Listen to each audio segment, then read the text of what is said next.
Let's talk about polymorphism, and let's take a deep dive into polymorphism. You're probably wondering, why am I talking about taking a deep dive into polymorphism? It's because when I was putting together this topic, I had no idea how in depth this topic really went into. Like, this is called polymorphism for a reason.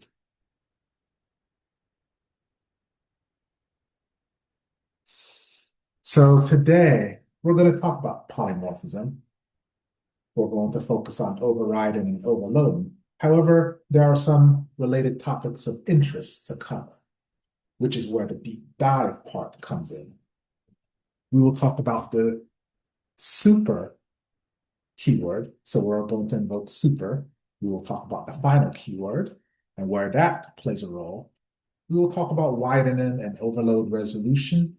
We will talk about constructor overloading and constructor chaining, focusing mainly on vertical constructor chaining. We will talk about covariant return types, as well as uh, overriding equals hash code and to string.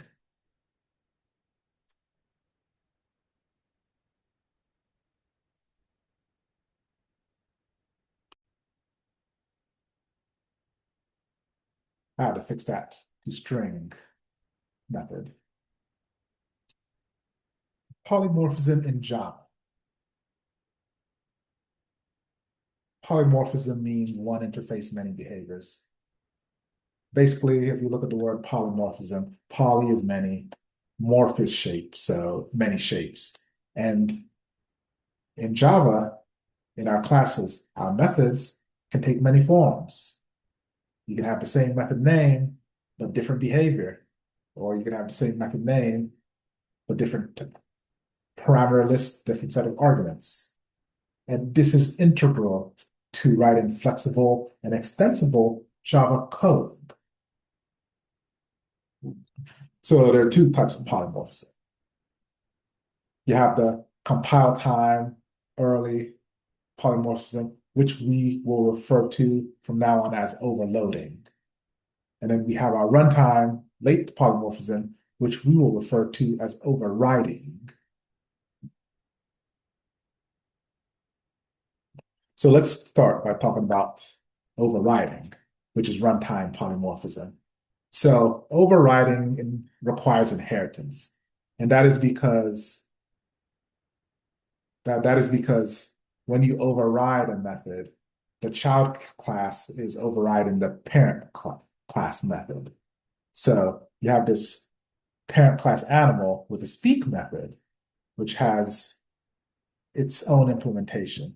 This dog extends the animal, inherits from the animal the method, and overrides the method by adding its own implementation.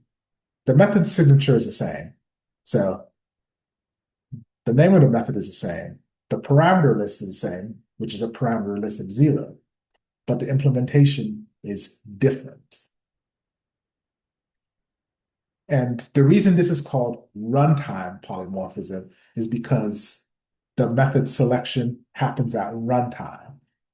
So you have compile time, and you have runtime. Compile time is basically your your Java compiler takes your Java code and compiles it into bytecode. And then runtime is when you execute this bytecode. So during execution, during runtime is when you're selecting this overridden method.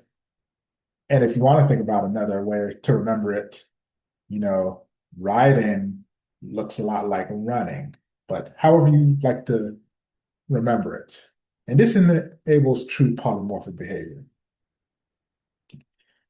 Using the super keyword in overriding. So you can add more to overriding by actually calling the super keyword. And you can use it when you want to extend the behavior. For example, okay, you have this dog. We love dogs in Java. So we have this dog. It's overriding this animal method, the method speak that's inherited from animal. So it's going to call all the logic of the parent by using super, and it's going to add its own logic. So you can use the super keyword to call the parent's behavior, to call the parent's behavior. And this is the, and not, and this is, I said constructor, but is behavior. And add your own implementation to the child. Let's talk about the final keyword and overriding. So essentially, the final keyword is a full stop in Java. It's final. That means the methods with the final keyword cannot be overridden.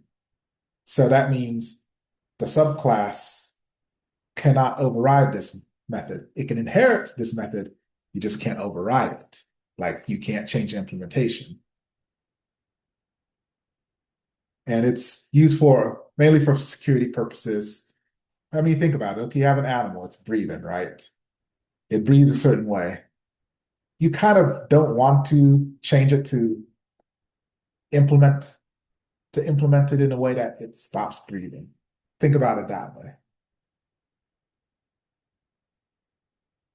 Okay, now let's talk about overloading or compile time polymorphism. So essentially, this is where you have the same method name, but you have a different parameter list. Okay. And what do I mean by that? That means that the number of arguments could be different. The types of the arguments could be different. So when you have overloading, this is resolved at compile time. So the compiler looks at the method, and the only two things it's looking at is the name of the method and the parameter list. It doesn't care about the return type, although you can change the return type. It doesn't care about the return type. It doesn't care about access modifiers. It only cares about the name of the method and the parameter list. I'm not saying that the return type doesn't matter or the access modifiers don't matter. I'm just saying that when it comes to overloading, choosing the method at compile time, only the name of the method and the parameter list matter. Okay? And I think I already went through this. The parameters must differ. Return type alone is not enough. I think I just mentioned that. Access modifiers don't matter. Okay, so I got a little ahead of myself, but again, this just points to what I was saying. And yes, I think I just said all this as well. So I'm going to move on. Widening and overload resolution. So what is widening? So basically, you implicitly convert a smaller primitive to a larger one to safely fit the value. And this is the order in which widening occurs. And widening, I mean, as its name says, it's literally to make something bigger, to make something wider. So how does this relate to overloading? So this is the precedence. So when you pass in a parameter, Java will choose the most specific match. So if you pass in an int, it's going to choose an int. If you pass in a double, it's going to choose a double. Okay. And here, what they're doing is they're taking this 5 and they're turning this 5 into a long. So in order to convert an int to a long, they have to put an L at the end. So this is where you have your widening. You put an L, it widens. So how does this play out? So you go the most specific match first. Okay. Then you factor in widening, then auto boxing and varargs. So in short, methods are chosen in this order: exact match, widening, auto boxing, varargs. I'll illustrate this later in the coding portion of this video, or second video if this video gets too long. Okay, we've discussed overriding, we have discussed overloading. Now let's go into the special topics. So we're going to talk about constructor overloading. And just like with method overloading, this takes place at compile time. So essentially, just like with method overloading, multiple constructors could have different parameters. So again, the list of parameters can vary. The number of parameters can vary, the types can vary. And it allows flexibility in instantiating our objects. And here's something to remember about constructors, and I think this will help on job interviews or just as, as a Java code in general. The constructor name must match the class name, okay? No, no debate there. Constructors do not have a return type. That kind of makes them different from methods. Overloading is resolved at compile time, and constructors can be overloaded, but they cannot be overridden. I will say this again. Constructors cannot be overridden, only overloaded. That's why we have the super keyword. So let's talk about horizontal constructor chaining using this. Before we go back, let's look at this user class. So here we're illustrating constructor overloading. So we have 4 different constructors. No arg constructor, all the way down to an all arg constructor. And notice that in all of these constructors, they're setting the username, email, and age. Okay.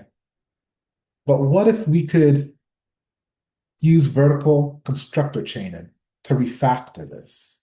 So let's see what we got. So, I mean, it's a little different here. So one constructor is calling another constructor in the same class. So it cuts down on redundancy and duplication. But the this must be a first statement. Just like when you have vertical constructor chaining, the super keyword has to be first. In horizontal constructor chaining, the this keyword has to be first. So this no args user constructor is calling the constructor with 2 parameters. So it's calling this constructor. This constructor is also calling this constructor. Okay. So constructor chaining versus inheritance. So horizontal constructor chaining uses this keyword. So this is within the same class. Okay. Vertical constructor chaining, that's top down. So that involves inheritance. So that uses the super keyword. And this controls instantiation flow. So how you instantiate your objects. Covariant return types. So covariant return types, this only applies to overriding. So in inheritance. So essentially what this means is that when you override a method in a child class, you can return a different return type as long as it's the more specific type of the parent return type. So you have these methods that are essentially returning themselves. Well, a version of themselves, an instance of themselves, rather, an instance of an object based on themselves. So the return type here of this reproduce method is an animal. The return type here is a dog. This works because dog is a subclass of animal. And this is used to improve type safety. And it kind of makes sense. Like an animal in general will produce another animal. A dog will, you kind of want it to reproduce and make something kind of like itself. Anyway, let's move on. I think you got the point. And then overriding equals hash code and toString.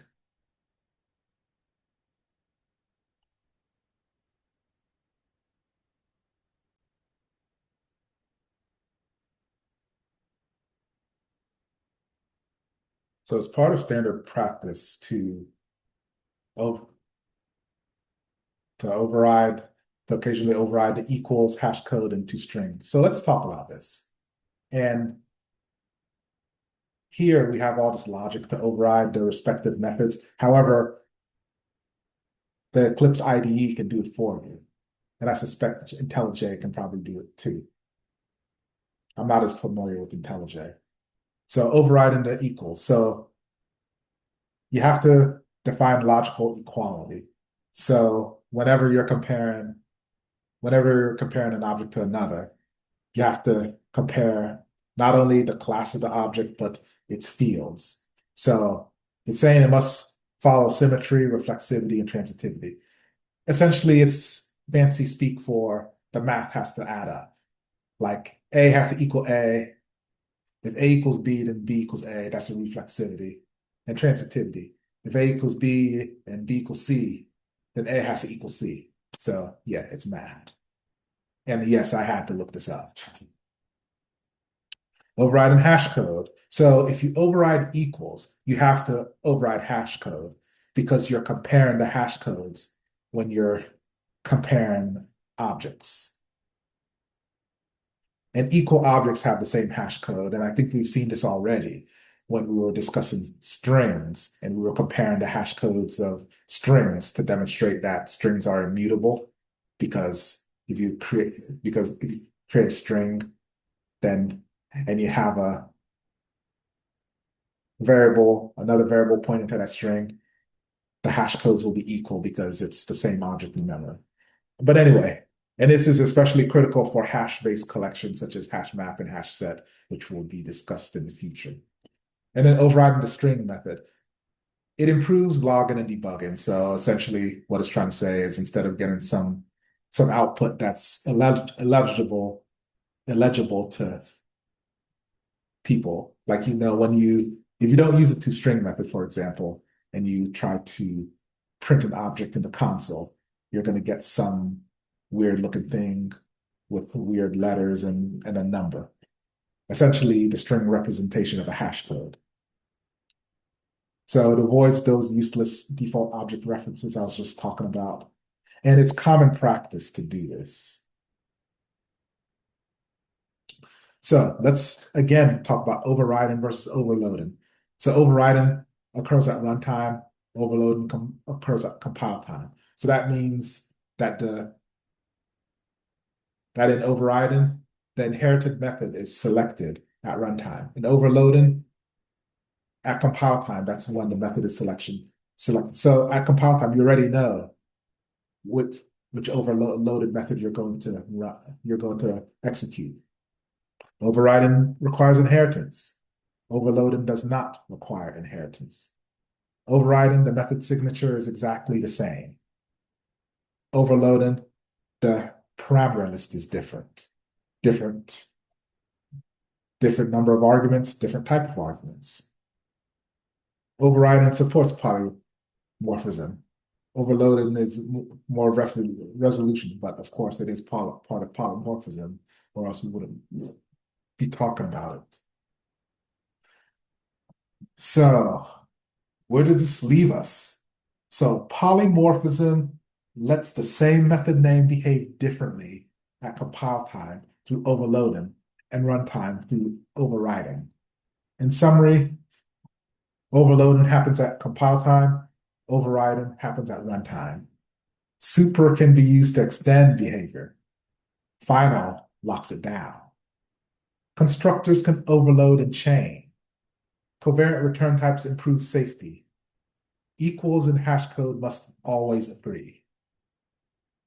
And it looks like we are done with this portion. So let's move on to the IDE coding portion.